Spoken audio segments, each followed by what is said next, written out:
ಭಾರತ ಮತ್ತು ಯುರೋಪಿಯನ್ ಒಕ್ಕೂಟವು ಮುಕ್ತ ವ್ಯಾಪಾರ ಒಪ್ಪಂದ ಮಾತುಕತೆಗಳನ್ನು ಯಶಸ್ವಿಯಾಗಿ ಮುಕ್ತಾಯಗೊಳಿಸಿರುವುದು ಅಮೆರಿಕದ ಹೊಟ್ಟೆಗೆ ಬೆಂಕಿ ಇಟ್ಟಂತಾಗಿದೆ.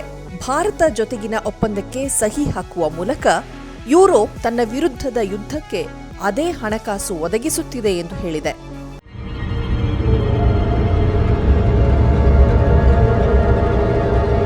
ಯುರೋಪ್ ರಷ್ಯಾದೊಂದಿಗಿನ ನೇರ ಇಂಧನ ಸಂಬಂಧಗಳನ್ನು ಗಣನೀಯವಾಗಿ ಹಂತವಾಗಿ ಸ್ಥಗಿತಗೊಳಿಸಿರಬಹುದು.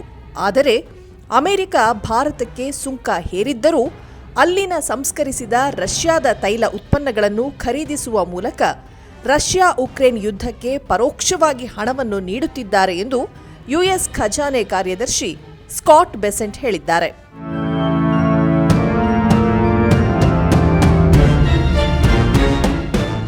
ಭಾರತ ಮತ್ತು ಯುರೋಪಿಯನ್ ಯೂನಿಯನ್ ತಮ್ಮ ದೀರ್ಘಾವಧಿಯ ಮುಕ್ತ ವ್ಯಾಪಾರ ಒಪ್ಪಂದದ ಕುರಿತು ಮಾತುಕತೆಗಳನ್ನು ಮುಕ್ತಾಯಗೊಳಿಸಿರುವಂತೆಯೇ ಬೆಸೆಂಟ್ ಈ ಹೇಳಿಕೆ ನೀಡಿದ್ದಾರೆ.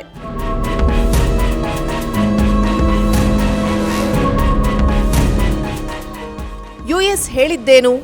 ಈ ಸಮಸ್ಯೆಗೆ ಯುನೈಟೆಡ್ ಸ್ಟೇಟ್ಸ್ಗಳು ಮತ್ತು ಅದರ ಮಿತ್ರ ರಾಷ್ಟ್ರಗಳ ನಡುವಿನ ತ್ಯಾಗದಲ್ಲಿನ ಅಸಮತೋಲನ ಕಾರಣ ಎಂದು ಬೆಸೆಂಟ್ ಹೇಳಿದ್ದಾರೆ. ರಷ್ಯಾದಿಂದ ತೈಲ ವ್ಯಾಪಾರವನ್ನು ಅಸ್ಥಿರಗೊಳಿಸಲು ವಾಷಿಂಗ್ಟನ್ ಒತ್ತಾಯಿಸುತ್ತಿದ್ದರೆ, ಜಾಗತಿಕ ತೈಲ ವ್ಯಾಪಾರದಲ್ಲಿನ ಲೋಪದೋಷಗಳಿಂದ ಯುರೋಪ್ ಆರ್ಥಿಕವಾಗಿ ಲಾಭ ಪಡೆಯುತ್ತಿದೆ ಎಂದು ಅವರು ವಾದಿಸಿದ್ದಾರೆ. ರಷ್ಯಾದಿಂದ ತೈಲ ಖರೀದಿ ಮೇಲೆ 25% ಸೇರಿದಂತೆ ಭಾರತದ ಮೇಲೆ 50% ಸುಂಕವನ್ನು ಅಮೆರಿಕ ವಿಧಿಸಿದೆ.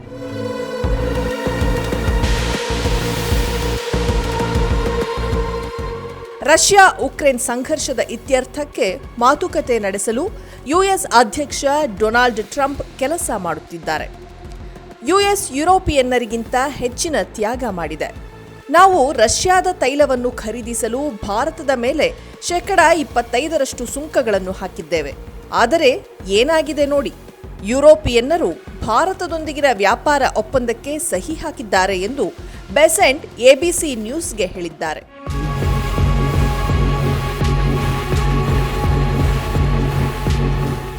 ಮತ್ತು ಮತ್ತೆ ಸ್ಪಷ್ಟವಾಗಿ ಹೇಳಬೇಕೆಂದರೆ, ರಷ್ಯಾದ ತೈಲವು ಭಾರತಕ್ಕೆ ಹೋಗುತ್ತದೆ.